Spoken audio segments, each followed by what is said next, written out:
मुझे 20 साल से ज़्यादा का अरसा आर्मी पब्लिक में सर्विस करते हुए हुआ, और अपनी सर्विसेज में मैं अपना जवान बेटा देख के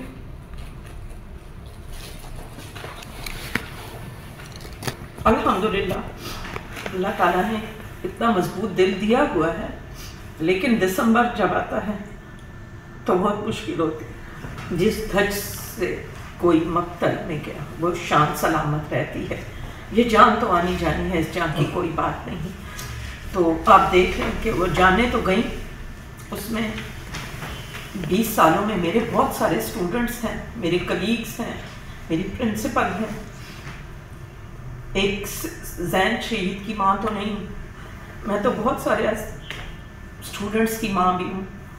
और इस दुख को माँ बाप समझ सकते हैं कि जब बच्चे को तैयार करके यूनिफॉर्म में आप भेजें और जब वो वापस आए तो सफ़ेद चादर में लिपटा हुआ, ये बहुत करब की बात है। सबसे पहले जो हमारे तक न्यूज़ आई वो ये था कि किसी की ज़ाती दुश्मनी की बिना पर बच्चे को मारा गया है। आहिस्ता आहिस्ता जो तादाद बढ़ती गई, मैं गर्ल्स कॉलेज में उस वक़्त सेक्शन हेड थी और बॉयज़ कॉलेज में ये वाक़या हुआ। मेरे हस्बैंड जो थे वो पाकिस्तान में नहीं थे, लेकिन अल्हम्दुलिल्लाह के उन दिनों आए हुए थे यहाँ पे। तो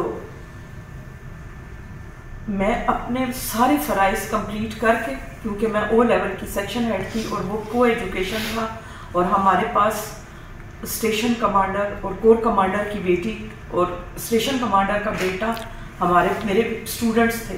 सब स्टूडेंट्स को एवैक्यूएट कर दे गए, क्योंकि मेरे पास को एजुकेशन, मेरा सेक्शन जो था वो को था, मैं उनको अनअटेंडेड नहीं छोड़ सकती थी। लिहाजा उन बच्चों को पहुंचा के मैं फिर गई अपने घर। लेकिन जब अपने बेटे के साथ साथ इतने बहुत सारे स्टूडेंट्स देखे, तो जिस माँ के 2 बेटे गए और वो 2 ही थे, और जिस माँ का 1 बेटा था और 1 ही औलाद, कोई बेटा बेटी नहीं, ये 144 बच्चे नहीं, ये 144 खानदान है। 144 तो स्टूडेंट्स हैं, बाकी टीचर्स जो अपने बच्चों को छोड़ गए।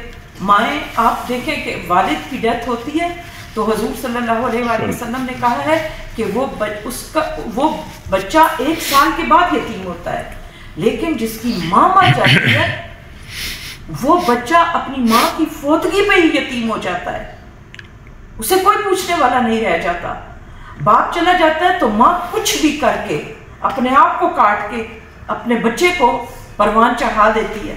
लेकिन जब बाप मर जाए, माँ मर जाए, तो उस बाप बेशक के कमाई कमाता है, लेकर आता है, उसका साहिबान बहुत बड़ी चीज़ है। लेकिन जब ये तायरा काजी जो शहीद हुई, उनका 1 बेटा एबनॉर्मल है।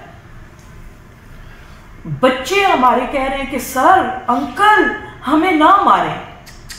मैडम काजी कह रही हैं कि हमारे बड़ों से बात करें, आप नेगोशिएशंस करें।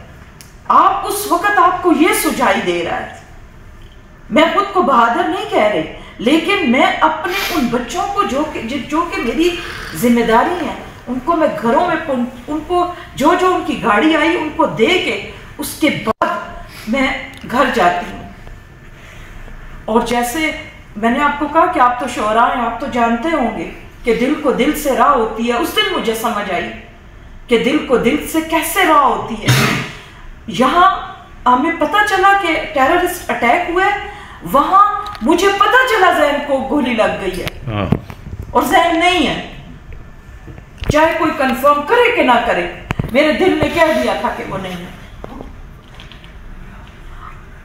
और मतलब कि आपको पता है पेशावर में जिरगा सिस्टम होता है, जिरगों में बैठ के फैसला करने वाले का बंदा ऐसा है कि वो यहां आग खड़ा होकर बात नहीं कर सक रहा आपसे।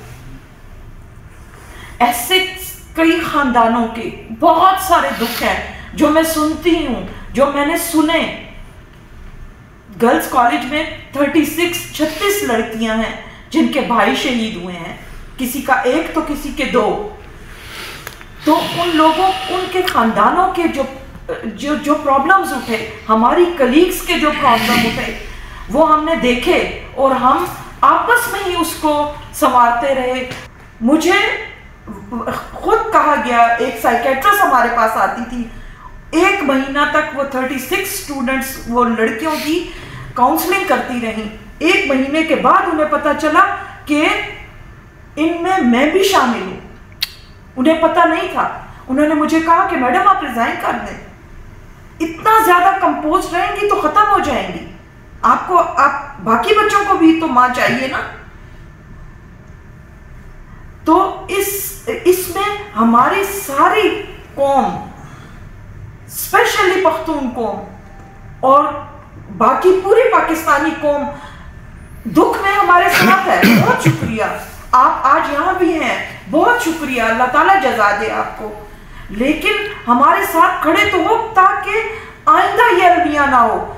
बहुत शुक्रिया, हमें बहुत मुत्तहिद होने की जरूरत है। बहुत शुक्रिया।